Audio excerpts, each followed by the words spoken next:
You have any idea how that serves to stain any kind of critique of Caitlin Clark? Because that gives fodder to those who believe she's being hated on and ostracized to some degree. Do you realize that, Sheryl Swoopes, you're insane to do that? Let me tell you why you're insane to do that. Because Sheryl Swoopes, you're one of the greatest players ever in the history of basketball. That's why. Stephen A. Smith went absolutely off on Sheryl Swoopes after she made what some are calling a glaring omission. During her podcast, Sheryl hyped up the Indiana Fever, but failed to mention Caitlin Clark, the league's rising star.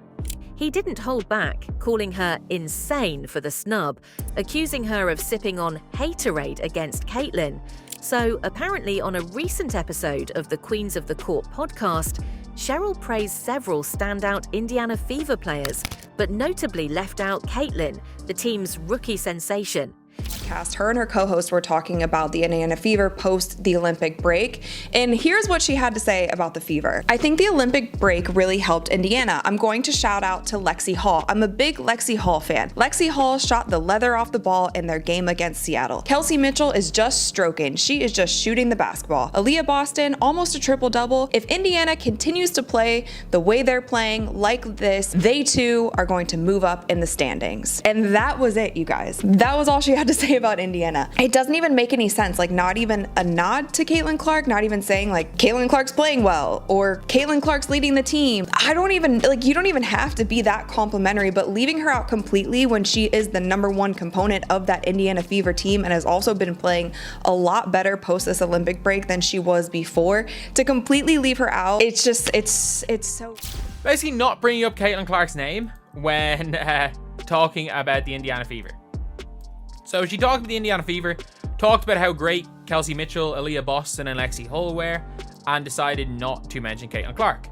And this is coming from a Sheryl Swoopes, who, in this picture right here during her interview, this is probably the least egregious thing, and this would be nothing if, this wouldn't really mean anything if, it wasn't for all the other stuff.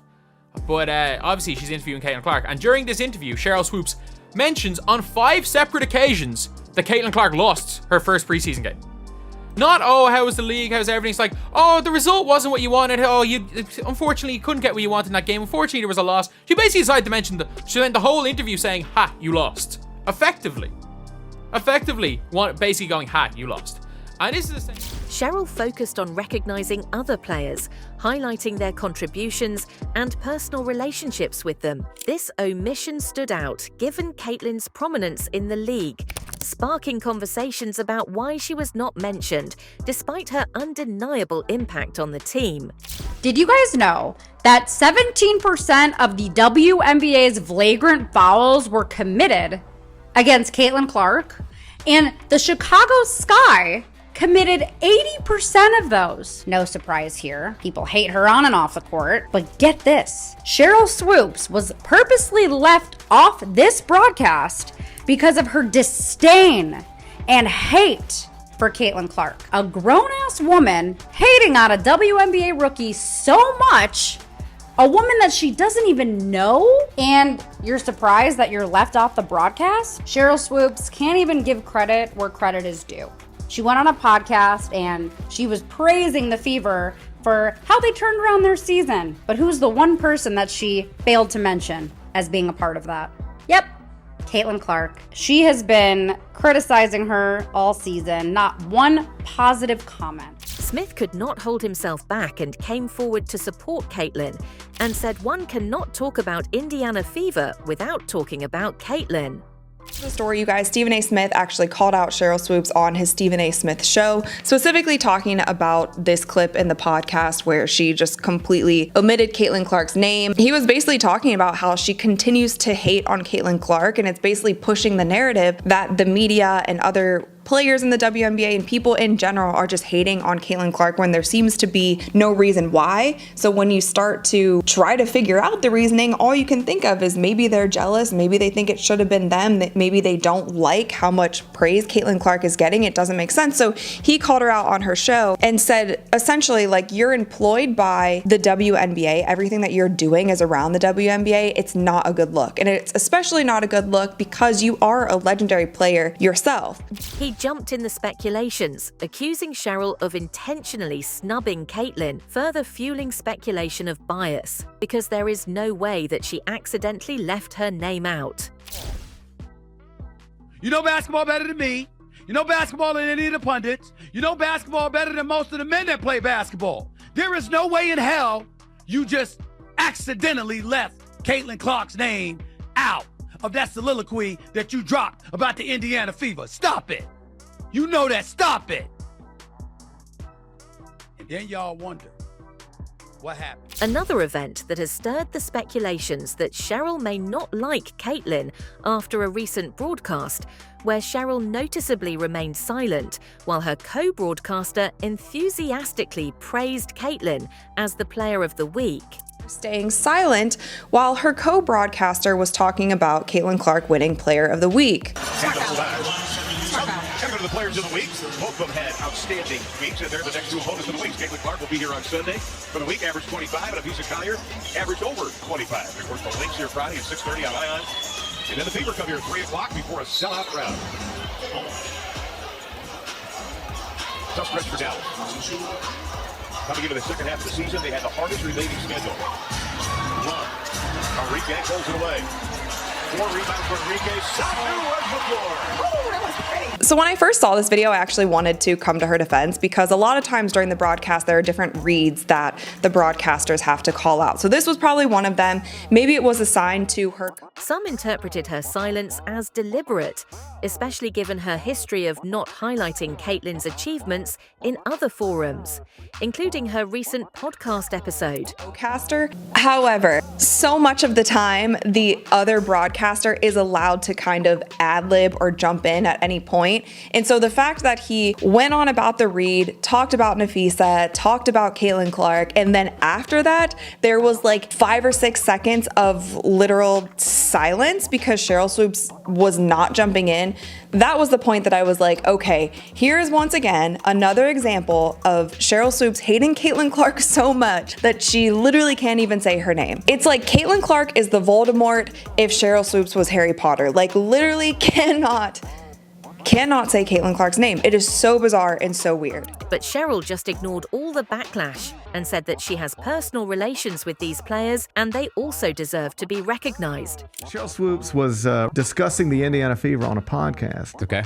And she was like, in the Fever, they've just been tremendous. And she started naming players. And she named like every player except Caitlin Clark. Okay. She wouldn't mention her name. Yeah. True hater. Yeah. Like real hater. So Stephen A. Smith called her out on it. Uh-oh. Stephen A. Smith was like, Sheryl Swoopes, like you have to know it's crazy for you to discuss the Indiana Fever without mentioning Caitlin Clark. Mm-hmm. And when you don't mention Caitlin Clark, it is so clear that you're doing it intentionally because you're a real hater. He said, Sheryl Swoopes, you know more about basketball than me. You know more about basketball than most men. You know the reason the Indiana Fever have turned things around. Sure, everybody played a role, I guess. But like the centerpiece of the whole thing is Caitlin Clark. And you went out of your way not to even mention her name. You're a real hater. That's what he said. And Sheryl Swoopes, she popped up.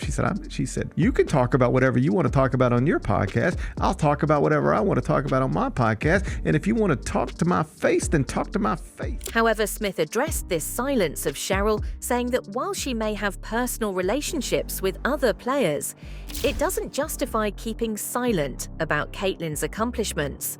Smith argued that regardless of any personal connections, Caitlyn's contributions deserve recognition. Relationship, what that got to do with your coverage? Ain't nobody said don't mention them. Ain't nobody said don't applaud them. Nobody told you to ignore them. What we're saying is if you're going to give the Indiana Fever all the credit in the world, how you going to mention the Indiana Fever without Caitlin Clark's name even coming up? Nancy Lieberman, a fellow basketball legend, reached out to Sheryl regarding the controversy over her comments about Caitlyn. Lieberman encouraged Sheryl to clarify her stance and ensure that the facts surrounding Caitlyn were accurate, as she believed facts matter. This interaction stemmed from concerns over Cheryl's previous remarks about Caitlyn, which included incorrect statements about her collegiate career and her age. Called her when Caitlin was still playing at Iowa and she had just broken Maravich's record. And it was all over the place, as you and I have discussed, that there was this quote by Sheryl that said, Caitlin was, 25 years old. She was however old, 24 years old. She was a fifth-year senior. Right. She was taking 40 shots a game. Her records were illegitimate. And I got off the treadmill and I called her as a friend. And I said, you know, you can say whatever you want. You can have your own opinion about anybody, but you do have to get the statistics right. I mean, facts matter. And if you just get ahead of this and just say, hey, I made a mistake on my numbers, then this thing is over and everybody respects you for your opinion. Lieberman expressed disappointment over the situation, and their disagreement ultimately led to a falling out between the two legends, with Lieberman publicly stating that their relationship was now strained.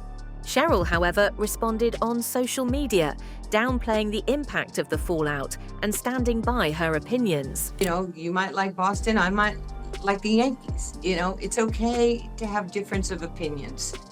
Well, she got upset with me on the phone, and I was like, Sheryl, you know, I'm not doing anything to hurt you. I'm just sharing. We're talking.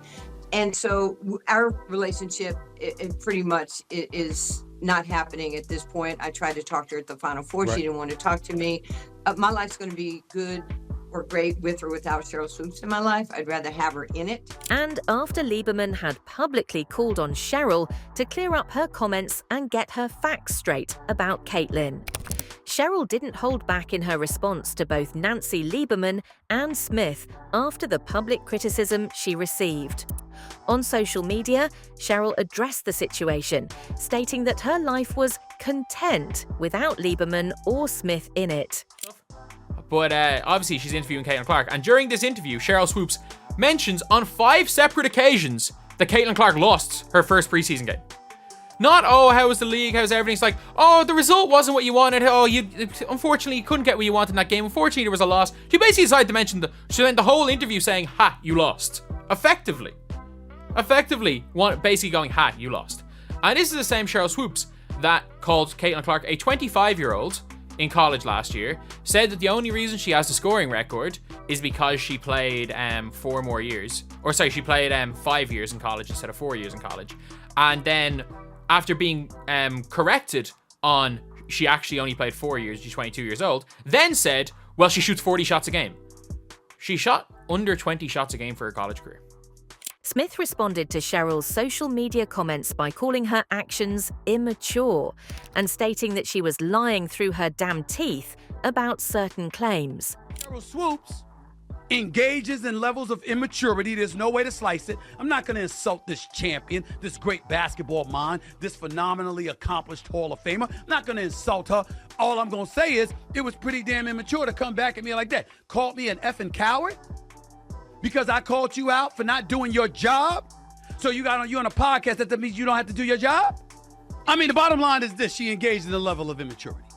He emphasized that he wasn't going to insult her accomplishments, but found her behavior unprofessional. Sheryl had called him a coward and expressed her readiness to confront him on his show. That I'm quite sure Sheryl Swoopes could come up with. Who can imagine that she's got stuff on her mind? Lord knows what she's got on her mind and what she wants to express. I get all of that. People can speculate till the cows come home about what that is, but one thing that's undeniable is that she seems to get offended with her objectivity being questioned, her professional objectivity. The problem is, she's the one that brought her professional objectivity into focus by her own behavior. What possible excuse could you have talking about the Indiana Fever and nary a mention of Caitlin Clark? How is that possible? How's that possible? You know what Indiana was before she arrived. You know what their attendance was before she arrived. You know what merchandise sales was before she arrived. You know what attendance was before she arrived. You know what the ratings were before she arrived. How could you not mention her? It makes no sense. Smith has made such a statement because several claims that Sheryl has made about Caitlyn have been proven wrong multiple times. Sheryl did indeed make some controversial comments about Caitlyn breaking her records. She incorrectly claimed that Caitlyn spent 5 years in college and took 40 shots per game. These statements were later proven false, as Caitlyn is in her 4th year and does not take that many shots per game. Sheryl Swoopes, that called Caitlin Clark a 25-year-old in college last year, said that the only reason she has the scoring record is because she played 4 more years. Or sorry, she played 5 years in college instead of 4 years in college. And then after being corrected on she actually only played 4 years, she's 22 years old, then said, well, she shoots 40 shots a game. She shot under 20 shots a game for her college career. So she basically said one lie, and when she was pulled up on the lie, said another lie, and she was pulled up on the second lie, responded with a third lie. And also in April, when I think was it the NCAA, she broke one of Sheryl Swoopes' records, but like by the end of it, she completely blew out Sheryl Swoopes' record. Like it was not even, whatever that record was she broke was not even like close. And she was like, well, when we played like one less game in the tournament. And it's like, well, yeah, you could have went, Caitlin Clark, you could have played 4 more games. You could have played an extra year, and she probably still would have had that record. Like, when Caitlin broke Sheryl NCAA tournament scoring record, Sheryl had mixed reactions. Initially, she pointed out that Caitlin had the advantage of playing an extra game during her record-breaking run. Sheryl expressed that while Caitlin's achievement was impressive, it wasn't entirely comparable due to the difference in the number of games played. Context, and I'm gonna be honest with you, it's somehow worse. Now, the first comment that actually sparked this did not start in the beginning of this season. It actually started last year when Caitlin Clark broke the all-time record for the most points in a tournament in college that was previously held by Sheryl Swoopes. I set the record in 5 games, right? Yeah. Because back then we had a first round bye. So we didn't get to play, I didn't get that 6 games. So I set the record in 5 games. Yeah. So to me, yes, she broke the record, but she did it in 6 games. It took her extra game. Well, I'm just saying. You can say that. No, listen, if I have 6 games, the record's different. well, I'm gonna have another 30 to the 177, You were Jordan. averaging, what was it? 34? 30, yeah. 30 something. How about that? I mean, we're having a good time, we're having fun, but I don't really care what the record is, who has the record. Later, Sheryl made additional comments on a podcast suggesting that Caitlin's high scoring was partly due to taking a large number of shots per game. She also mentioned that Caitlin's style of play involved pushing off defenders to create space, which she felt was not always fair. I do believe it's still important to highlight this because the same logic that she utilized in this response, for whatever reason, was utilized during the Gilbert Arenas podcast when it wasn't factually correct. If you're going to break a record, to me, if it's legitimate, you have to break that record in the same amount of time that that player set it. Okay. Right? So if Kelsey Plum set that record in 4 years, well, Caitlin should have broke that record in 4 years. But because there's a COVID year and then there's another year, you know what I mean? So she's already had an extra year to break that record. So is it truly a broken record? Caitlin Clark right now probably takes about 40 shots a game. Carry on. Charles Barkley has been quite vocal about his views on how some WNBA players have treated Caitlin. He criticized them for what he described as jealousy towards young players Caitlin. Barkley expressed his disappointment, stating that instead of celebrating Caitlin's achievements and the attention she brings to the league, some players have been trying to drag her down. These ladies, and I'm a WNBA fan, it's been a good season. They cannot have fucked this Caitlin Clark thing up any worse if they tried.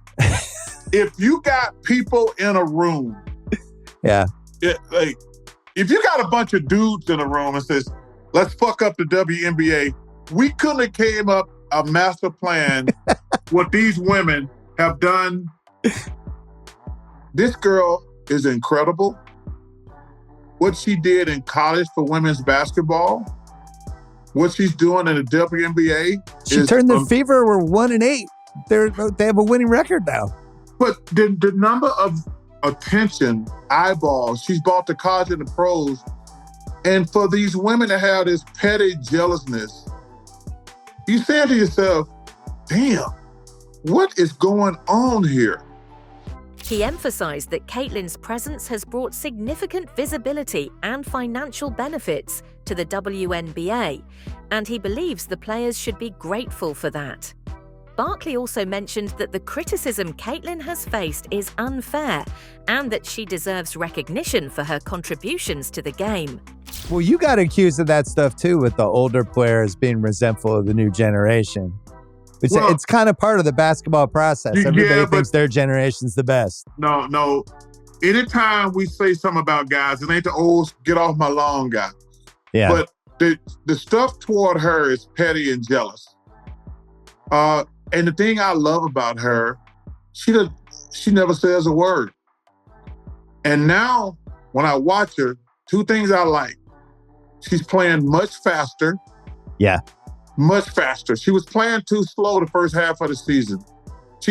I think she was tired. I think she was banged up from the college season. They didn't even give her the understanding, like, you girls been worded for the WNBA season. Y'all been... Some analysts speculate the reasons behind the criticism Caitlin faces in the WNBA are complex and multifaceted. People believe that specific factors like her sexuality, her skin color, and her status as a rookie are the reasons behind the backlash she is facing right now. You look really bad. You look insane. You look crazy. You look like a hater if you still talking bad on Caitlin Clark. And it's very obvious that the resistance to Caitlin Clark is coming from this direction. Her sexuality, her color, and her status as being a rookie. Those are the three things. She's white. If she were black, it would be an easier road. She's heterosexual, as far as I heard. If she were not, it'd be an easier road. And if she weren't a rookie, and she was in there sweating with the rest of them for all them years of obscurity that nobody cared about the league, and then all of a sudden she popped, oh yeah, give it to her, sure.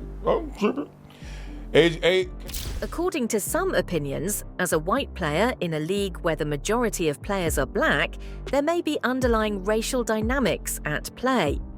Caitlin's sexuality has also been mentioned as a potential factor. In professional sports, athletes' personal lives can sometimes become a point of contention, and this might contribute to the criticism she faces. So then you get what we have, Rich. If I had to bundle those three things up, it's resentment. This is what's going on. You're seeing resentment on full display. You're seeing people say, nah, man, that ain't right. This is a black league. Black women out there, they help build this league. And somebody else is sitting there, if you're just being objective, build what? They were getting subsidized for what, 27 years? Build what? Oh man, look, her sexuality, which is really touchy. People don't like to go there, but you know, this show, we got to. It doesn't matter to me on the outside, but on the inside, culturally it matters. You wanna know why? The NFL, how long did it take for a homosexual guy to come out, right? Gay guy to come out. Why? Because on the inside, oh, we got something for you. We got some resistance for you, some resentment for you. And then she's just a rookie. Why y'all giving all that love? There's always been rookie vet hate, always. That's why vets hate rookies. In part because they come in immediately making more than you did when you were a rookie. Then in part, some of them make more than you make as a veteran. Like she's making league maximum, and there's some other girls out there doing all that work. That is it for today's video. Stay tuned until next time.